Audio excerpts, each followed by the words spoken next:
대한민국이 사랑하는 감독 박찬욱의 20여 년간의 야심작 어쩔 수가 없다가 개봉합니다. 당신이 사라져야 내가 살아! 특히 이렇게까지 영화로 만들고 싶다는 생각이 든 작품은 없었어요. 무려 17년 전부터 이 영화의 각본을 써온 박찬욱 감독은 원래 헐리우드에서 영화로 만들려고 했지만 투자가 무산되면서 결국 한국 배우들과 한국 영화로 만들게 된 거죠. 면접 본 분들을 찾아뵙고 있는데요. 그 두 분이 사라지셨어요. 경찰의 질문으로 시작됩니다. 제가 사라진 대로 바로 연락드리겠습니다. 안 돼! 사랑스러운 아내의 남편이자 두 아이의 아빠인 유만수는 25년 동안 다닌 제지회사의 생산라인 감독을 맡고 있는 중간관리자입니다. 멋진 내 집에서 그렇게 모든 것이 안정적인 중산층의 삶에 만족하며 살아가던 어느 날 회사로부터 청천벽력 같은 소리를 듣게 되죠. 넌 뭐하냐? 돌연 해고 통보를 받은 만수는 가족을 위해 어떻게든 석 달 안에 재취업하겠다고 다짐합니다. 하지만 다짐이 무색하게도 그는 1년 넘게 마트에서 일하며 면접장을 전전해야만 했죠. 여기 적힌 것들 자제하기, 아빠 취직할 때까지. 테니스 포기, 당신 분재 잡지 끊고, 그리고 우리 집. 급기야 어렵게 장만한 집마저 팔아야 할 위기에 처합니다. 만수에게 있어 집은 그냥 평범한 주거지가 아닙니다. 평균 10달마다 이사를 가야 했던 불우한 경험을 갖고 있죠. 그런 아픔을 다시는 겪고 싶지 않았던 만수는 자수성가하여 돈이 좀 모이자마자 바로 집을 샀습니다. 폐허에 가까웠던 집을 아내 미리와 함께 깨끗하게 고쳐서 온실도 꾸미고 아이들을 위한 그네도 달았죠. 하지만 퇴직금도 야금야금 써버려 바닥이 나고 재취업은 안 되는 상황이 길어지자 마지막 보루인 자신의 소중한 보금자리마저 빼앗길 수 있다는 냉정한 현실이 그를 견딜 수 없게 만듭니다. 당신 할 수 있어. 최고의 면접이 될 거야.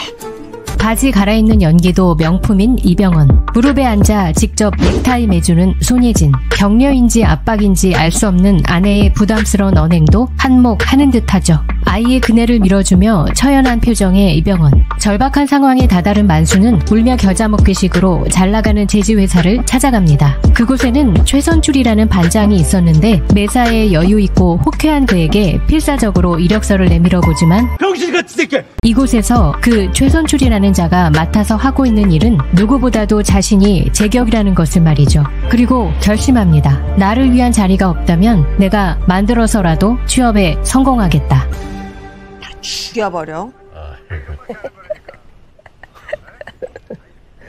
진짜 다 죽여버리죠. 죽여버려.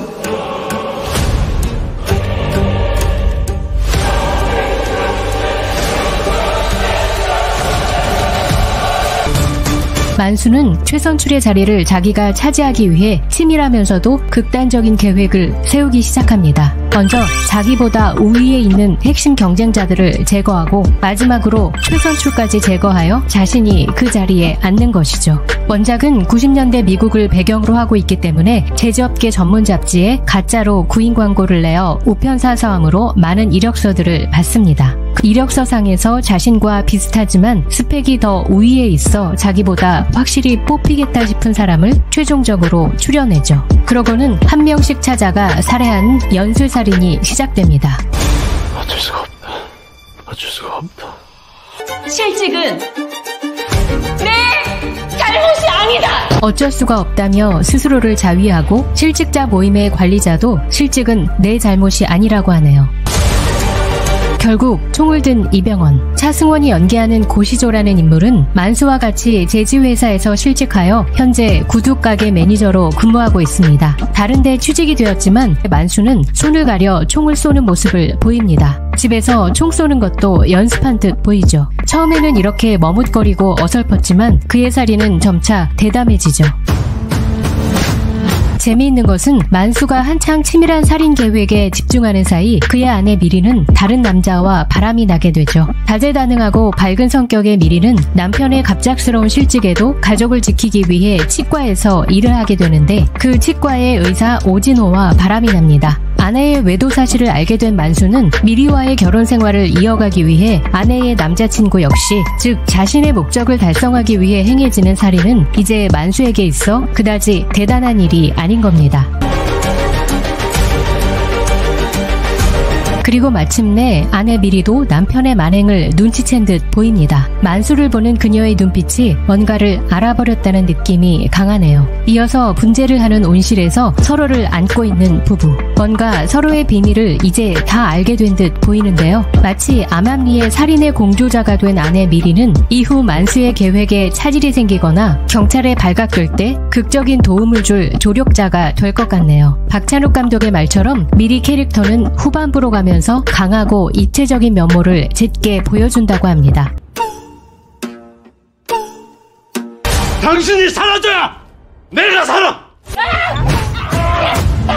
차승원 다음 제거자는 이성민으로 보이는데 이성민이 연기하는 구본모는 이력서는 타자기로 음악은 LP만 고집하는 전형적인 아날로그형 인간입니다. 제조업계 베테랑으로 실직 상태인 강력한 경쟁자 구본모를 총으로 쏘는 순간 그의 아내 아라가 만수의 머리를 강하게 내리칩니다. 만수도 곧 정신이 돌아올 것 같은데요.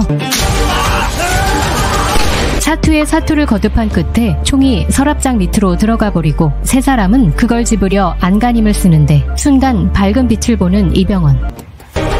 범모의 아내 아라의 집요한 추적은 이어지고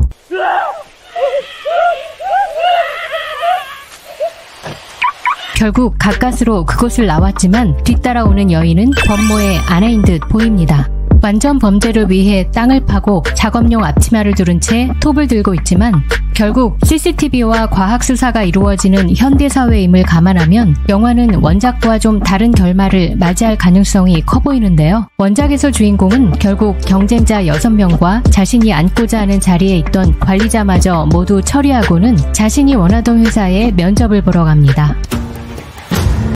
하지만 영화에서는 시신을 수색하고 범죄의 도구인 총알이 발견되며 경찰이 출동하는데 사랑하는 내 가족은 똘똘 뭉친 한 가족이 제지회사의 원료로 쓰이는 나무가 베어나가듯 잘라져 나가 쓰러집니다. 그렇게 평범하기 그지없는 중산층 가장도 쓰러지죠.